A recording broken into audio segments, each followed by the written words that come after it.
আমি তো বলছি না ভাতের রেস্টুরেন্ট অন্য রেস্টুরেন্টে গিয়ে যাবে। ব্যাংকিং সেক্টরে কিছু শৃঙ্খলা ফিরে আসছে। ৪৩টি পণ্যের ওপর ভ্যাট বাড়ানোর সিদ্ধান্ত হয়েছে।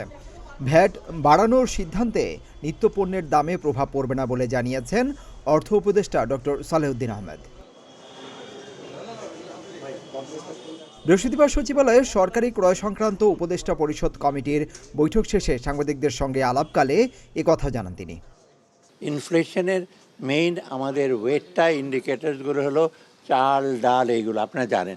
আমরা যে সমস্ত জিনিসের দাম বাড়িয়েছি ওগুলোর ভেরি ইনসিগনিফিক্যান্ট পার্ট অফ আমাদের ইনফ্লেশনের বাজেটে। তিনি জানান, আন্তর্জাতিক মুদ্রা তহবিলের শর্ত পূরণে নয় বরং রাজস্ব বাড়ানোর লক্ষ্যে এই ভ্যাট বৃদ্ধি করা হয়েছে।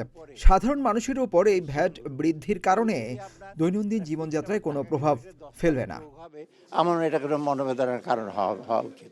তিনি আরও জানান, ৩ তারকা মানের হোটেল এবং রেস্তোরাঁগুলোর উপর কর বাড়ানো হয়েছে, তবে সাধারণ মানের হোটেল এবং রেস্তোরাঁর উপর কর বাড়ানো হয়নি।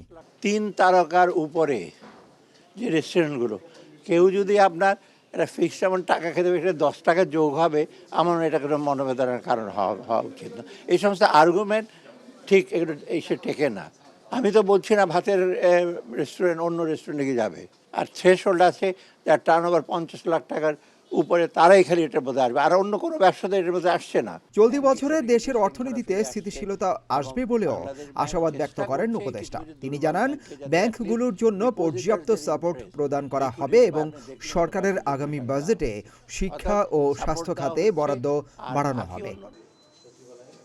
সিদ্দিকুর রহমান রোমন, প্রতিদিনের বাংলাদেশ।